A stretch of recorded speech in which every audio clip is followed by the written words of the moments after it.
আলহামদুলিল্লাহি রাব্বিল আলামিন ওয়াসসালাতু ওয়াসসালামু আলা রাসূলিনা মুহাম্মদ সাল্লাল্লাহু আলাইহি ওয়াসাল্লাম ওয়া বা'দ। সম্মানিত দর্শক, আলোচনা করব আমাদের আগামীর বাংলাদেশ, কোরআনের বাংলাদেশ, আগামীর বাংলাদেশ ইসলামের বাংলাদেশ হিসেবে গঠন করার জন্য আমাদের সমমনা ইসলামী দল এবং এদেশের ইসলাম প্রিয় সাধারণ মানুষের মধ্যে ঐক্যের কোনো বিকল্প নেই। এই ঐক্যের জন্য আমি বাংলাদেশের সর্বপ্রাচীন এবং সর্ববৃহৎ ইসলামী দল বাংলাদেশ জামাত ইসলামীর মুহতারাম ও মুকাররম সংগ্রামী আমির ডাক্তার শফিকুর রহমানের প্রতি বিনয়ের সাথে দুটি বিষয় আমি আবেদন করতে চাই। আবেদনের শুরুতেই বলতে চাই, মুহতারাম আমির, আপনি সম্প্রতি যে বক্তব্যগুলো রাখছেন, আপনার প্রত্যেকটি বক্তব্যের মধ্যে যে উদারতা, আপনি যে মহানুভবতা এবং আন্তরিকতার পাশাপাশি যে দূরদর্শিতার পরিচয় আপনি দিয়েছেন, এটা বাংলাদেশে ইসলামী দলের আমির হিসেবে এটা নজিরবিহীন দৃষ্টান্ত আপনি স্থাপন করেছেন। বিগত 17 বছর বাংলাদেশ জামাত ইসলাম এবং ছাত্র শিবির এমন কোনো জুলুম নির্যাতন নেই যে তার শিকার তারা হয়নি। গুম, খুন এবং জুলুম নির্যাতন সহ যত প্রকার নির্যাতন আছে, প্রত্যেকটা নির্যাতন এর সম্মুখীন বাংলাদেশ জামাত ইসলাম এবং শিবিররা তার সম্মুখীন হয়েছে। এরপরেও আপনি যে দূরদর্শিতা এবং যে আন্তরিকতার যে পরিচয় আপনি দিয়েছেন, আপনি এই সমস্ত ভাইদেরকে সাধারণ ক্ষমা আপনি ঘোষণা করেছেন। আপনি বন্যা কবলিত মানুষের কাছে যে সকলে ত্রাণ নিয়ে যায়, আপনি নিয়ে গিয়েছেন হাদিয়া। আপনি একটা এই ত্রাণের সিস্টেমটাই পরিবর্তন করে দিয়েছেন। এখন আর বন্যা কবলিত মানুষের কাছে মানুষ ত্রাণ নিয়ে যায় না, যায় হাদিয়া নিয়ে। তাদেরকে যে আপনি বড় করেছেন, নতুন যে একটা হাদিয়ার এই প্রচলন যে শুরু হয়েছে, এর প্রবর্তক আপনি। আপনার কাছে প্রশ্ন করা হয়েছে, বাংলাদেশ জামাত ইসলামের কোনো নেতাকর্মীদের এমন আছে যারা বিভিন্ন জায়গায় অন্য দলের মতো তারা দখল করছে।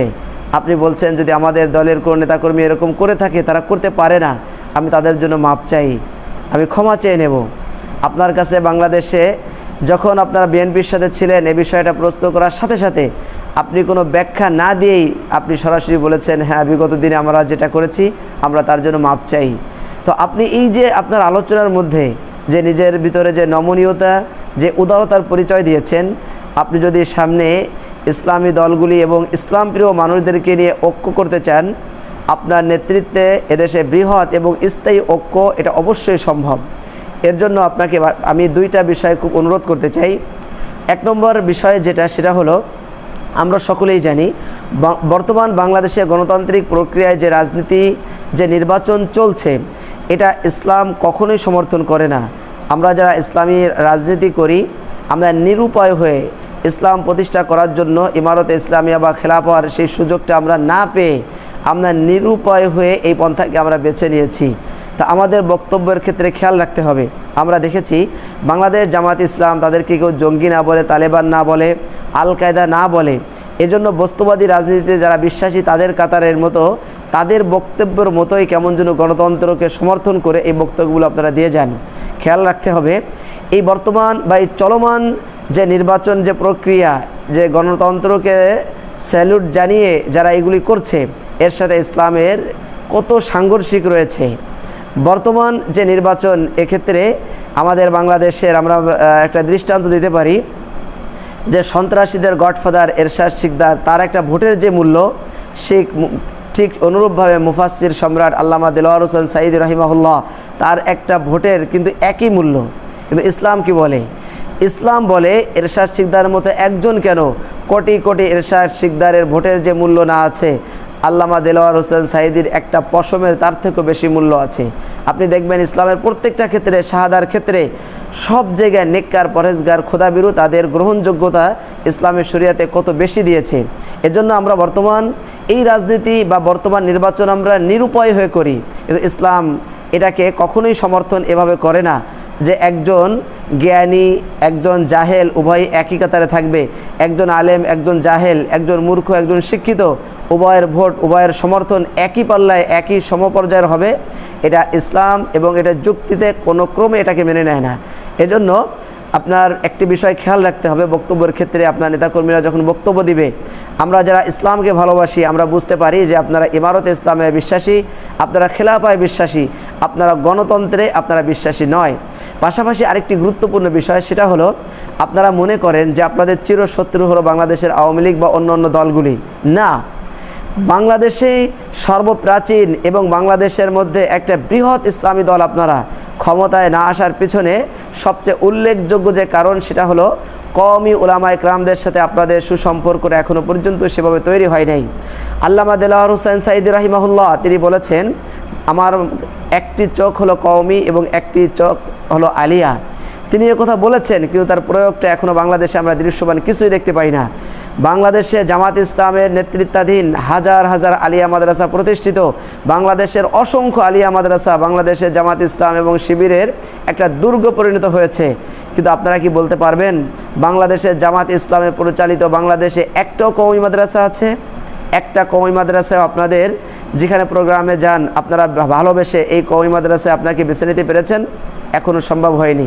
অথচ আপনারা জানেন বাংলাদেশে কওমি মাদ্রাসার শিক্ষা বোর্ড, এখানে ফেরাকে বাতেলা বাতিল ফেরকা যাদেরকে গণনা করা হয়, তার মধ্যে বাংলাদেশের জামাত ইসলামের যে আকিদাগুলি আছে, বাংলাদেশের জামাত ইসলামের আদর্শ, এটা কওমি মাদ্রাসার শিক্ষা সিলেবাসে তারা এটাকে ফেরাকে বাতেলার অন্তর্ভুক্ত করেছে। আপনারা এখানে কি পদক্ষেপ নিয়েছেন? আমিরে জামাতের কাছে বিনয়ের সঙ্গে অনুরোধ করতে চাই, এদেশে স্বজাতি ভাইদের কাছে যতটুকু মানুষ বিপদগ্রস্ত হয়, অন্যদের কাছ থেকে, শত্রুদের কাছ থেকে এতটা হয় না। আপনি খোঁজ নিয়ে দেখতে পারবেন, যে কোনো মসজিদে যখন শিবিরের ভাইয়েরা বা জামাত ইসলামের কোনো কর্মী যখন 10 জন 15 জন 20 জন লোক তারা সেট করে নিয়ে আসে ইসলামের জন্য, জামাত ইসলামের জন্য বা শিবিরের জন্য, যখন মসজিদে এসে নামাজে আসে, ইমাম সাহেব যখন দেখে এরা জামাত ইসলাম করে, এরা শিবির করে, সঙ্গে সঙ্গে তাদের কাছে এমন কিছু বক্তব্য ইমাম সাহেব দিয়ে দেয়, জামাত ইসলাম এবং শিবিরের ব্যাপারে নেগেটিভ এমন কিছু আলোচনা করেন। আপনাদের 10 জনকে আপনারা তৈরি করেছেন, 10 মাস যাবৎ ইমাম সাহেবের এক বক্তব্যে আপনাদের এখান থেকে 8 জন ঝরে যায়, 5 জন ঝরে যায়। তাহলে জামাত ইসলামের ক্ষতিটা কাদের থেকে বেশি হচ্ছে? এই ইমাম সাহেবদেরকে আপনারা এখনও পর্যন্ত আপন করে নিতে পারেননি। তার কারণ হলো এদেশের প্রায় 70% ইমাম সাহেবগণ তারা কওমি মাদ্রাসা থেকে এসেছে, আর তারা কওমি মাদ্রাসার শিক্ষা সিলেবাস যেটা আছে এটা পড়ে পরীক্ষা দিয়ে পাশ করে তারা এখানে এসেছে। পড়তে গিয়ে ফিরাকে বাতেলার মধ্যে আপনাদের আকিদা সম্পর্কে আলোচনা তারা পড়ে এসেছে। আপনারা কওমি উলামায়ে কেরামদের সাথে বসবেন। যদি এদেশে বাংলাদেশ জামাত ইসলাম এবং বৃহৎ ঐক্য প্রতিষ্ঠিত করতে হয়, অবশ্যই উলামায়ে কওমি যারা আছে তাদের সাথে মিল ছাড়া, তাদের সাথে সম্পর্ক স্থাপন করা ছাড়া এটা কখনোই সম্ভব না। অন্য সকলের সাথে সম্পর্ক সেট করে দিয়ে যদি কওমি উলামায়ে কেরামের সাথে মিশতে পারেন, হ্যাঁ আমি বলবো কওমি উলামায়ে কেরামের মধ্যে যে কোনো ভুল নাই এ কথা আমি বলবো না। হ্যাঁ, তাদের মধ্যে কিছু ভুল ত্রুটি আছে, এগুলি আলোচনার মাধ্যমে আসতে হবে যে কোন ক্ষেত্রে আমাদেরকে তারা ফেরাকে বাতিলার অন্তর্ভুক্ত করছে। আমরা সেগুলি যদি আসলে আমাদের মধ্যে সমাধান আসলেও যদি আমাদের এইগুলি আমাদের মধ্যে থেকে থাকে, তাহলে এগুলোকে বাদ দিয়ে যাতে কওমি মাদ্রাসার শিক্ষার সিলেবাসে অন্তত পক্ষে জামাত ইসলামের আদর্শ এবং আকিদার ব্যাপারে ফেরাকে বাতিলার অন্তর্ভুক্ত তারা না করতে পারে। এবং প্রত্যেকটা জায়গায় আলিয়া মাদ্রাসা যেমন জামাত শিবিরের একটা দুর্গ পরিণত হয়েছে। আপনারা যেহেতু ইসলামের জামাত, আপনারা ইসলামের জন্য জীবন দিতে প্রস্তুত, তাহলে অবশ্যই যে ইসলামের জন্য যে কোরআন এবং হাদিসের সবচেয়ে বেশি চর্চা যে কওমি মাদ্রাসা হয়, আপনাদের সেই কওমি মাদ্রাসায় উলামায়ে কেরামদের সাথে আপনাদের মহব্বত আপনাদের তৈরি করতে হবে। যে বিষয়গুলি সমস্যা আছে তার সমাধানের জন্য আপনাদের এগিয়ে আসতে হবে। যেহেতু আপনারা বড় দল, যেহেতু আপনারা প্রাচীন দল, আপনাদের অবশ্যই সামনে এগোতে হবে। এটার যদি সমাধান আপনারা করতে পারেন, অবশ্যই এদেশে বৃহৎ ঐক্য হবে, স্থায়ী ঐক্য হবে এবং এদেশে কালিমার পতাকা উড্ডীন হবে, আল্লাহর জমিনে আল্লাহর হুকুমত প্রতিষ্ঠিত হবে। আপনার একটি বিষয় আমরা অকপটে এটা স্বীকার করি, বাংলাদেশ জামাত ইসলামের কাছে কওমি অঙ্গন যারা রাজনীতি করে তারা কেমন যেন 10 বছরের বাচ্চা। ঠিক অনুরূপভাবে আপনাদের এটাও বিশ্বাস করা উচিত যে এলেম এবং আমলের ময়দানে কওমি উলামায়ে কেরাম যে পজিশনে আছে, আপনারা মাত্র 7 দিনের বা সদ্য ভূমিষ্ঠ নিষ্পাপ শিশু, এই মাত্র যে শিশুটির আগমন হলো, আপনারা কওমি উলামায়ে কেরামের কাছে এলেম এবং আমলের কাছে ঠিক এতটাই ছোট। এজন্য আমাদের একে অপরের ত্রুটি বিচ্যুতি যেখানে আছে এগুলিকে সমাধান করে অবশ্যই আপনারা যেভাবে ইসলামের জন্য বাংলার জমিনে ইসলামকে প্রতিষ্ঠা করার জন্য যেভাবে আপনারা কাজ করে যাচ্ছেন, আপনাদের ব্যক্তি আমলও নবী করিম সাল্লাল্লাহু আলাইহি ওয়াসাল্লামের সুন্নাহ এটাও যেন ভরে যায়, এটাই কওমি উলামায়ে কেরাম চায়। এভাবে যদি আমরা একাকার হতে পারি, অবশ্যই আগামীর বাংলাদেশ কোরআনের বাংলাদেশ হবে। এই বিষয়টি আমিরে জামাতের প্রতি বিশেষ অনুরোধ করে আমার বক্তব্য শেষ করছি।